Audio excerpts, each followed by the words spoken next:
We have a couple ways that we can do this. We have the chat option open if you want to open it up. That I am aware that the chat is shared by all of our rooms. So perhaps maybe since we're just in a little breakout room, an easier way of asking questions might be what's called the raising hand and then just verbally ask your question. So on your Zoom screen, you might see something called reactions. And if you click on it, there's an option to raise your hand, and that means you have a question. Now, if you can't find it, just old school, raise your hand and wave it around. And one of us will We'll find you. So somebody dive in, raise your hand, start, and we're happy to answer your questions. We're ready to go. Anyone have a clarinet question, or you just want to learn from everyone else's? Okay, Kay. I can ask a question. Oh, James. I always have trouble knowing where my tongue is. It seems like when I think about it, it's someplace I didn't think it was, and I know it's important to keep it high, but I kind of have trouble keeping an awareness of that. So, any tips on that? When you say that, do you mean where it is on the reed or where it is on in your mouth? No, in my mouth. In my mouth. Okay. My understanding is that I want to keep the tongue high to keep a good airflow, but somehow I will at times notice, oh, my tongue's down in the bottom of my mouth now, or whatever. It doesn't. I don't seem to have an awareness of where my tongue is all the time, and I don't know if there's some trick to that. I have a couple things that have worked for my students and for me, because I used to have no clue where my tongue, especially I could articulate right on the reed, but I didn't know where my tongue was in my mouth either. And one of my teachers, Ted Owen, said, oh, well, you just need to hiss like a cat. And I was like, and he said, no. And so that helped me. But it wasn't quite exact enough. And so what I did was I played around with whistling. So can you whistle, James? No, I can't. Okay, so then we erase that one. Yeah. So then the other one is, can you whisper? Yes, right? Yeah. Okay, so whisper, H-A. Where's your tongue in your mouth when you whisper ah? It's I guess I can feel it in the back, raised up in the back. Yeah. A little bit, right? Yeah. And now whisper who, H-W-O. Yeah, now it feels much higher. Good. And now whisper H-E-E. Yeah, now it's all the way up. Yeah. So my place is sort of, when I first start teaching people, I kind of just go between the ah, which is low tongue, that's what I call it, and the e, which is high tongue. So that if when I then play, what am I feeling? Am I feeling like I'm whispering ha, or am I feeling like I'm whispering e? So that just starts the awareness, and then there's sort of in between places. But Michelle, what do you what works for you? Yeah, I want to add a couple things to that. James, I think it's so hard for us to feel what our tongue is doing because we don't think about our tongue very much, especially when we're not tonguing, and it likes to sit at the bottom of our mouth. So if we're aiming for more of a classical sound, which a lot of our concert band music is, we do want it in that he sound that Debbie mentioned. There's what I think happens after a while is our ears starts to hear the difference between a high tongue and a low tongue. So they'll give you two short exercises, and if anyone's muted with clarinets out, you can try it. We can take our high C, thumb and register key, and imagine that we're going he, ah, ee, ah. So my hand is sort of being my tongue. You can totally hear the sound change. So this is my imaginary x-ray machine here. So he up here, ha down here.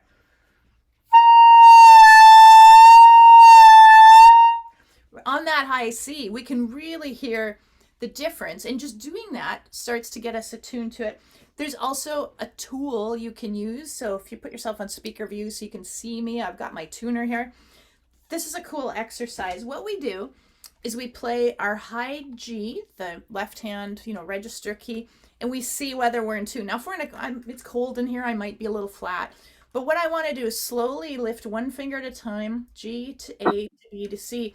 And I want the tuner to stay in the same place. So if I'm a little sharp, it should all stay the same. I'm a little flat. However, if our tongue is lower than is ideal, each note will get progressively flatter. So let me demonstrate this with my tongue in a so-so position. Like, not bad. You know, Debbie did hoo, ha, hoo, he. So I'm going to do hoo, kind of like in between. And we'll see if my tuner goes lower.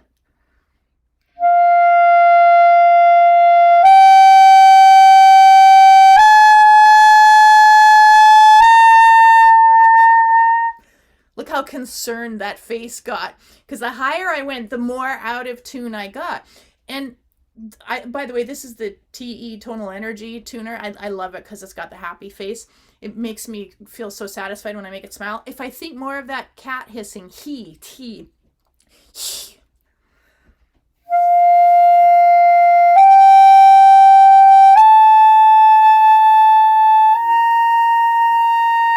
Now it's really cold in here, so I was like 10 cents flat, so I didn't really make her smile, but it kind of stayed the same the whole time. And that's what we're aiming for.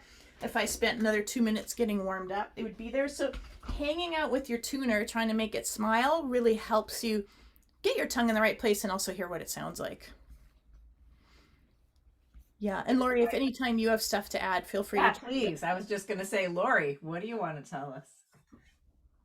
Pretty much echoing what both of you had said. I use the he versus ha with my own students because sometimes it helps to just say it or whisper it and get that feeling. Great. Edward, you have your hand up, so why don't you unmute yourself? Hello. I have a quick question regarding double jointed fingers. I have severely double jointed fingers, so trying to play the piano or keyboard, they tend to fly up instead of staying in that nice rounded position like they tell you to envision holding a tennis ball. And it's always, I play clarinet and saxophone, so it's the same thing there. I tend to, instead of, keeping flat or keeping them close to the keys, it tends to, and if you're playing fast passages, it's a little challenging. So I didn't know if any of you instructors had any great suggestions for those of us that have this affliction. How about you, Michelle? Yeah, I'll jump in there. I mean, we all have. Oops. Gail, I'm going to mute you just because we got some funny background noise, but you can unmute yourself if you're asking a question. Okay, so we all have different shaped hands, different finger issues, and people who have a lot of double joints, it's very easy for those joints to collapse, which might be what you're getting at, Edward. And I think it might be slightly more challenging for you to train your fingers in the right position, but I have seen people do it. And I think it comes down to regular training with the habit that you want. And sometimes that's one finger at a time, like looking in a mirror. But sometimes this would be easier with clarinet than saxophone. I'll hold my instrument where I can see it. And let's say I'm just starting with my top index finger. I'll just go do, do, do, do, do, do. Like I'll look at it, making sure it's in that relaxed kind of finger puppet round shape that we want. And then I might just play that note. And then I do the next finger, do, do, do, do, do, do, then the next one. And I would make that part of your warm-up looking in the mirror. And you can probably go down the scale, for all your fingers in like a minute or two. Then you get more advanced and you do 2 fingers at a time, right?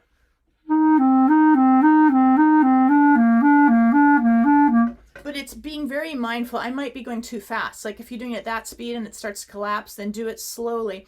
But I think any habit that we do with great intention and intensity, where we can focus on it, it does start to carry over to our other playing later. That's I want to piggyback on that. Edward, I noticed that your hands are larger. So the other thing you might think about is rather than a tennis ball, think more. When I play, my wrist is actually quite far below my clarinet, which then allows just that part of the finger to touch the key. Oh. And I don't know if that would help, but rather than thinking next to my clarinet, I drop them down, which then sort of isolates it more towards the tip, which I know with the double jointedness, like that's the flopsy part, right? But if the wrists are down and in, that also can help to encourage just the tips of your fingers to do their job. That's a good suggestion too. I'll try those things. The other thing I read as far as piano was to put it flat, and then you kind of work up and do like that on a table on a flat surface, and that builds up some strength. So I've tried that as well. But these are great suggestions, and I appreciate you giving me that feedback. You're welcome. Thank Lori? you. Lori, did you want to say anything, buddy? No, but I figured I don't have anything to add. You do cover so much good stuff, which is great, because it makes my job easier. I think Irene was next, right? Is that right, Lori? Next. Okay, perfect. Irene, you want to unmute? Yeah, okay. I hope this isn't too far off topic. If it is, just you know what to do. I love more instruments than the clarinet, and I find when I go from clarinet to flute that it's hard for me to turn off and turn on the differences that you have to do. So I'm trying to see if there's some kind of a checklist that I could go through in my head when switching instruments. And also, I think I may have perfect pitch, I'm not sure. The fact that the note says a C and it sounds like a B flat can drive me really crazy. What can I do with my brain so that doesn't happen? Mm-hmm. Wow. Well, I have a suggestion about the doubling, and that is Brett Pimento. I don't know how to say his name. He teaches at Delta State, where I used to teach, actually, and he's an amazing doubler and a resource for doubling. And he has a book for woodwind players that double. So I would highly recommend you checking out his information. So I'll put that in the chat, Irene, and hopefully that helps you. But because I think that like being a woodwind doubler versus just, playing one instrument at a time, it's a very different thing. Lori or Michelle? Yeah, I think in a way, both of these questions are about how to get our brain switching gears, right? So the perfect pitch issue, I've had students with perfect pitch and it's very confusing. And so we have to get our brain more used to it. And so you hear a B flat. I think what a great exercise would be is to be sitting somewhere, some instrument, piano, or any of your instruments, you play a note and you say to yourself out loud, B flat, and then you say the clarinet name, clarinet C, right? Mm-hmm. And then you play an A, go A, oh, clarinet B, so that your brain starts to associate with that thing that it recognizes, one name and then the clarinet name. And if you just did that like flashcards, that's going to help your brain be more flexible. The same thing when we switch instruments. Some people just talk about conditioning, like you play your clarinet when it's going really well. Just hold one note, notice what it feels like, and sort of say to yourself, oh, this is the clarinet. My lips are rounded, I'm blowing fast air, my tongue's in this position. Then you might pick up your flute, play a few notes. When it's working well, same thing, close your eyes, play one note. So you're programming your brain to feel what it feels like. But it's really brain flexibility that we need to work on. Okay, thank you. And you know what? Joseph's been trying to raise his hand since we started the session. So Joseph, why don't we jump to you since you don't have the controls on your iPad? Okay. Two-part question. The first is, I think I forget about my tongue when I play. It's sort of like a third-class citizen. And again, introduction, I've been playing since January. And the tonguing I know is important. It comes into my brain to do that every so often. But the question is, how can I make it become more of a part of when I play? And the second part is practicing. I'm going through that book. It's the basic book that was written back in 1931. I forget, it's I forget what the author's name is for clarinet.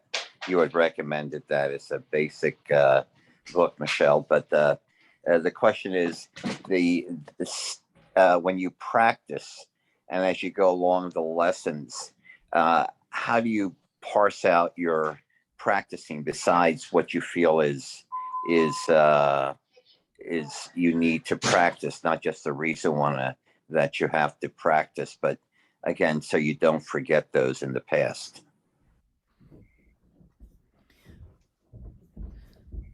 Lori or Debbie, do you have thoughts on a practice routine that work for you? I do. If I was going to have 30 minutes to practice, the structure that I usually give my students is 5 minutes of a warm up, and then 10 minutes on things that are really hard for me, whether it is, something technical, something articulation, like you were mentioning. You need to work on articulation. I would make sure that that's some part of my warm up every day, as well as then the first thing I practice. So I recommend practicing the things that are the hardest first, the most frustrating things. And then I would move into, so whether that's an exercise, one line exercise, or a whole etude, I would find the places that are difficult, work on those for about 10 minutes.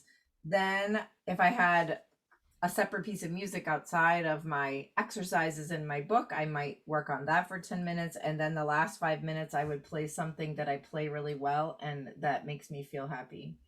That's sort of the way that I structure a practice session. And of course, if it was longer, you could structure it differently. Lori? Yeah, I'm finding more and more that it's good for me when I have some main goal of a practice session. And it doesn't have to be the same goal for every practice session. It can change and say, well, today, especially because I only have a few minutes, I'm going to work on such and such and really try to focus on doing that and exercises around that thing.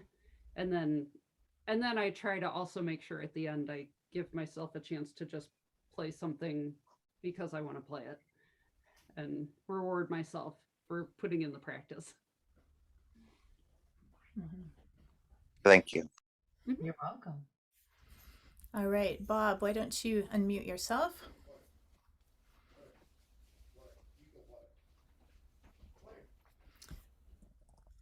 I can't hear you, Bob. You're unmuted though.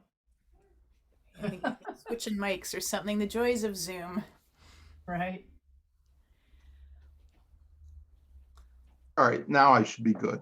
Yep. Thank you. I have a question about the lower lip.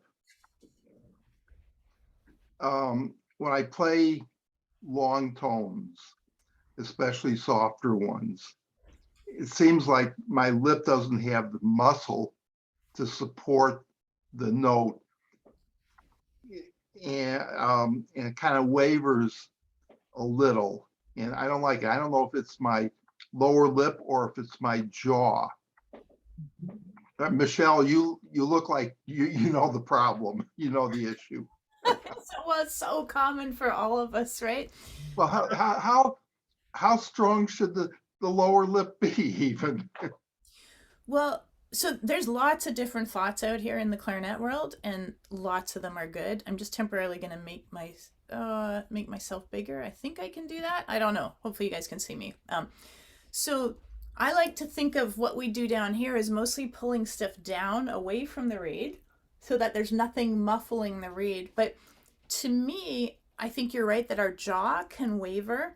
To me, the strongest support for clarinet embouchure, and again, there's different opinions, is what comes in from the sides of our face, sort of the corners of our mouth actively coming in. It's like my colleague Jose says, if you have blueberries in your cheeks, like stuck between your top teeth and your cheeks, and you're trying to squish them, that sort of squishing motion.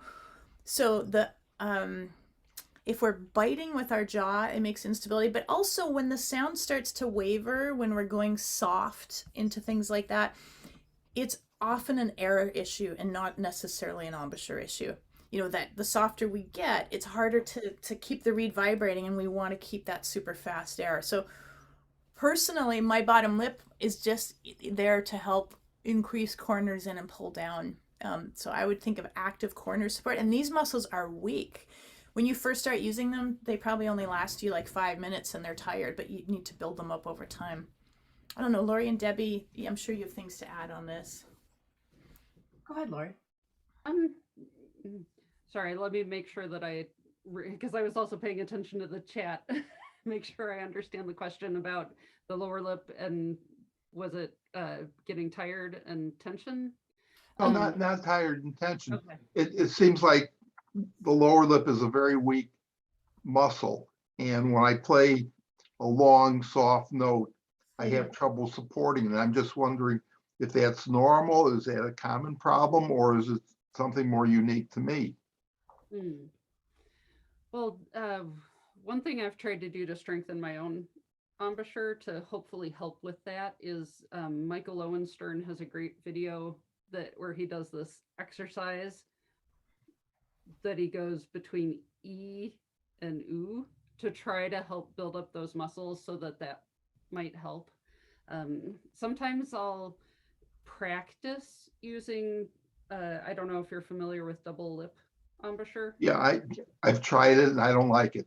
Well, Stoltzman is wonderful with it.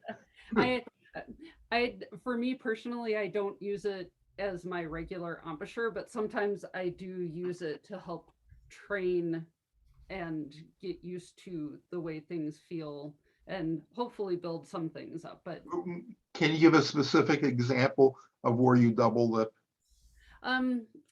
Sometimes if I'm, and this is really only during my own practice sessions, I will try to do maybe some long tones with that to help feel what's going on. It could be worth something worth trying, even if you don't. I know a lot of us don't use double lip all the time, but I do think it can be a helpful training tool to feel what's going on. Debbie? Yeah, I was trying to pull up a photo. So with my embouchure teaching, I think knowing what it is, oh, it's trying to load a 3D model. No wonder it's not helpful. There is a muscle around the lips called the orbicularis oris, and it's the kissing muscle, like the reason we can go. And so that's why earlier I asked if whistling was possible for somebody. I whistle out of the corner of my mouth, but still these muscles are coming in. And so if we can kind of make them flat against our teeth, but then come in, like Lori was talking about, and Michelle. So saying "hew," almost like you're trying to whistle with those lips, flattens the chin and gets the roundness around the whole embouchure. Yeah, this photo I can share it, but it's a little like scary looking. So hope you're not scared, but everybody can just take a look. So when we bring this in all the way around this muscle, then we actually have a flat chin. We don't have to make our chin flat, and we can hold something in our mouth, which is our mouthpiece, right? I find the double-lipped embouchure just in the warm-up, like 5 minutes per day, can really train these muscles to cooperate with us rather than be frustrating. And so when I have students changing their embouchure from an E, smile embouchure, to a rounded embouchure, just that 5 minutes a day gives strength, which then allows the air to blow faster, which then gives the better quality of sound regardless of dynamic. So I don't know if that helps, but that's kind of the things that I do to help that problem that you're mentioning, Bob. Yeah, that's very informative. I appreciate your advice. You're welcome. So we have, do you have any questions in the chat, Lori, that we should address? There was a question about in community band playing and getting very tired after a while and start screeching. Is there anything she can do? Skip passages where the part isn't important, or other suggestions? Can you address that? Because you play a lot in bands. Yeah. Um, Yeah. I one thing I will do is I will uh, try to be aware of what other parts are playing, and if I can safely drop out without losing an exposed part or something, then I'll take, maybe a measure off if I need to. Um, it's a good time to kind of get reconnected with your breath and your embouchure to make sure that you're not holding extra tension in places that might actually tire you out faster. And just to reassess what's going on, try to relax my throat, try to take a breath when I can. And again, it's, being aware of what else is going on. And hey, the flutes have this part covered. It's okay if for a moment I sit out. And I fully admit I do that on bass clarinet all the time in marches, because I'm like, well, the tubas have it. I can sit out for a measure. mhm. And And I would love to piggyback on that. I have been recovering from a brain injury for 3 years, and my endurance was nothing. And I actually started going to a band rehearsal every week in order to build my endurance back up again. And even still, band music is way harder and way more demanding than most orchestra pieces. In my job in the symphony, I get like 20 bars rest, and I can really get a nice rest. In band, I cannot. And so honestly, that's helped me build up my endurance. But I do also the same thing that Lori does. There's 3 or 4 first clarinets I can, lay out and just sort of rest for a moment. And sometimes I need a brain rest as well as a body rest. And I'd rather sort of set myself than to be in fight or flight and kind of forcing things. So I think taking a break is a valid thing if it's, covered by other people. mhm. So we have Charles, and then I see Jenny is raising her hand. Okay. So maybe we Okay. can. Yeah, Charlie Johnson in Randolph, New Jersey. First of all, ladies, thank you very, very much. This is wonderfully, wonderfully informative. Second thing, Debbie, sometime would you put up on the chat or something? Tell us how we can get that wonderful handout you started with this afternoon. And the third thing, if one of you ladies could just talk quickly about voicing. It's one of the things Carol Boson talks to me about and has told me some things about. I would like to know what your take on voicing. Oh, we have Quick 20 and dirty, seconds. Michelle, go for it. Yeah, so very quickly, that exercise I showed you with the tuner at the beginning of this is one of my top voicing things. We got